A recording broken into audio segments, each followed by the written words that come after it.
ఆంధ్రప్రదేశ్లో చంద్రబాబు నాయుడు గారి నేతృత్వంలోని కూటమి ప్రభుత్వం ఎలాంటి కక్ష సాధింపు రాక్షస పరిపాలన సాగిస్తుందో చెప్పడానికి మరో సంచలన నిదర్శనం బయటపడింది. నిన్నటి వరకు వైఎస్ఆర్ కాంగ్రెస్ పార్టీ నాయకులను, సోషల్ మీడియా కార్యకర్తలను అక్రమ కేసులతో వేధించిన చంద్రబాబు సర్కార్ ఇప్పుడు ఏకంగా దేశం గర్వించదగ్గ మేధావి అయిన నిష్పక్షపాత రాజకీయ విశ్లేషకులుగా ప్రొఫెసర్ కె నాగేశ్వరరావు గారిపై కూడా అక్రమ కేసులు బనాయించి ఆయన్ను హైదరాబాద్లో అరెస్టు చేసేందుకు పెద్దగా కుట్రలు పన్నుతున్నారట. ప్రజాస్వామ్యంలో ప్రశ్నించే గొంతులను ఇలా నొక్కేయడం నిజంగా కరెక్టేనా? ఇది చంద్రబాబు తుగ్లక్ పరిపాలనపై ఇప్పుడు రెండో తెలుగు రాష్ట్రాలు పెద్ద ఎత్తున తీవ్ర అగ్రజ్వాలాలు వ్యక్తమవుతున్నాయి. వైఎస్ జగన్మోహన్ రెడ్డి గారికి ముందు చూపు నిజమైంది. అక్రమ కేసులపై దేశవ్యాప్త ఆగ్రహంగా ఆయన ముందుకెళ్లిన విధం ఇప్పుడు నిజంగా అది శ్రీకారం చుట్టినట్టయింది. ఆయన కూటమి ప్రభుత్వం అధికారంలోకి వచ్చిన నాటి నుంచి ప్రజాస్వామ్యాన్ని ఎలా ఖూనీ చేస్తుందో కూటమి ప్రభుత్వం ప్రత్యేకంగా చెప్పాల్సిన పని లేదు. మన ప్రియతమ నేత వైఎస్ఆర్ కాంగ్రెస్ పార్టీ అధినేత జగన్మోహన్ రెడ్డి గారు కానీ మొదటి నుంచి దేశానికి చెబుతూనే వచ్చారు.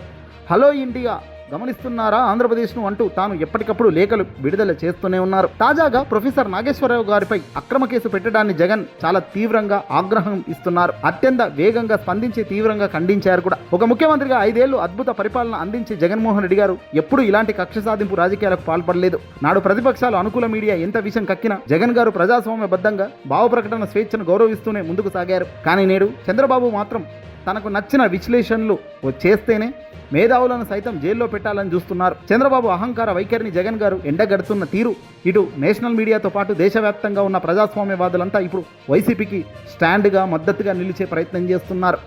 అందులో భాగంగానే ప్రొఫెసర్ నాగేశ్వరరావు గారిని అరెస్ట్ చేయడానికి ఆంధ్రప్రదేశ్లో పోలీసులు కనుక హైదరాబాద్ వస్తే ఇంటెలిజెన్స్ సమాచారంతో తెలంగాణ రక్షణ సేన అంటే టీఆర్ఎస్ కొత్తగా పెట్టిన కవిత గారు దీనిపై చాలా తీవ్రంగా చంద్రబాబు నాయుడుకే బ్లాక్ అయ్యే విధంగా వార్నింగ్ ఇచ్చారామె. నాగేశ్వరరావు గారి జోలికి వస్తే హైదరాబాద్లోని చంద్రబాబు ఇంటిని ముట్టడిస్తామని కవిత గారు ట్విట్టర్ వేదికగా పెద్ద ఎత్తున ట్వీట్ చేసినట్టుగా తెలుస్తుంది.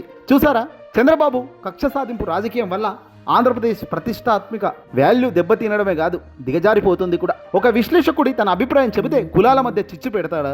అల్లర్లు సృష్టించడానికి కుట్ర పన్నాడు అంటూ 2-3 ఏళ్ల జైలు శిక్ష పడే సెక్షన్లతో అక్రమ కేసులు వేసి లోపలేయాలని చూస్తున్న చంద్రబాబు నాయుడు గారి తీరు సమర్థవంతమైన సొంత లాభం కోసం, లోపాయకారతనం కోసం, కప్పిపుచ్చుకునే రాజకీయం కోసం పోలీస్ వ్యవస్థను ఇలా దుర్వినియోగం చేస్తున్నారనే ఈ ఘటన స్పష్టంగా చెప్పగానే చెబుతుంది. ప్రొఫెసర్ నాగేశ్వరరావు గారు ఈ వీడియోలో చాలా ప్రాథమికమైన ఆలోచింపజేసే ప్రశ్నలు లేవనెత్తారు. కూటమి ప్రభుత్వంలో ఒక బీజేపీ ఎమ్మెల్యే బహిరంగంగా ఈ పరిపాలన కమ్మగా ఉంది అని కులాన్ని ప్రస్తావిస్తూ మాట్లాడితే చంద్రబాబుకు అది కనిపించదా అన్నారాయన. పార్లమెంట్లో ఒక కాంగ్రెస్ ఎంపీ అమరావతి అని పిలిస్తే చంద్రబాబు నాయుడు గారి పోలీసులు కేసులు పెట్టరా? వాళ్ళు ఓపెన్ గా కులం పేరు ఎత్తిన చర్యలు తీసుకొని చంద్రబాబు నాయుడు గారు తన విశ్లేషణలో ఎక్కడా కూడా కులం అనే మాట వాడనటువంటి ప్రొఫెసర్ నాగేశ్వరరావు గారిపై కులాల మధ్య చిచ్చు పెట్టారు అని కేసు పెట్టడం నిజంగా ఎంత హాస్యాస్పదం. అంటే చంద్రబాబును పొగిడితే ఎలాంటి కుల రాజకీయాలైనా చెల్లుతాయి, కానీ తప్పులను వేలెత్తి చూపితే మాత్రం అక్రమ కేసులు మోపుతారన్నమాట. ఇది పక్కా.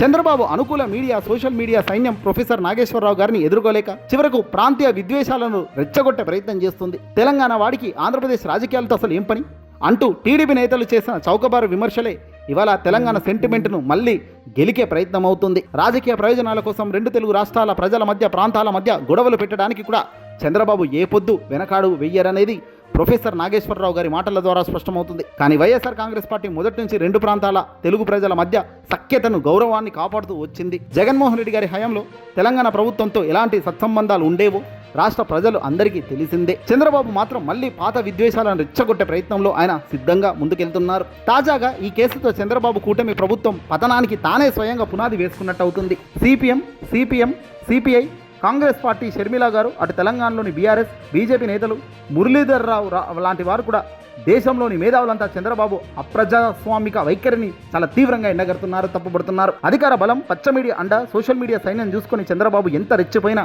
చట్టం ముందు, ప్రజల ముందు ఆయన అహంకారం లొంగక తప్పదు అన్నారు. ప్రశ్నించే గొంతుకులపై దాడి చేస్తున్న ఈ కూటమి ప్రభుత్వానికి బుద్ధి చెప్పడానికి, ప్రజాస్వామ్యాన్ని కాపాడుకోవడానికి వైఎస్ఆర్ కాంగ్రెస్ పార్టీ ఎల్లప్పుడూ ప్రజల పక్షాన, న్యాయం పక్షాన పోరాడుతూనే ఉంటుందని, మరి ఈ దారుణమైన అక్రమ కేసులపై మీ అభిప్రాయాన్ని ఖచ్చితంగా కామెంట్ చేయండి అంటూ చాలామంది పెద్ద ఎత్తున ట్విట్టర్ వేదికగా ట్వీట్ పెడుతున్నారు. జగన్ గారు హయాంలో ప్రశాంతమైన పరిపాలన, చంద్రబాబు కక్ష సాధింపు చర్యల నియంతృత్వ పరిపాలనకు ఉన్న తేడా ఈరోజు ప్రజలు గ్రహిస్తున్నారు. నిజంగా ఈ డబుల్ స్టాండర్డ్ ఇంత దారుణమా అంటున్నారు. ఒక 40 ఏళ్ల సీనియర్ రాజకీయ నాయకుడిని చెప్పుకునే ఈ విధమనిషి చేసే ప్రతి పని డాష్ పనిలే అంటున్నారు కొందరు గట్టిగా, మోటుగా.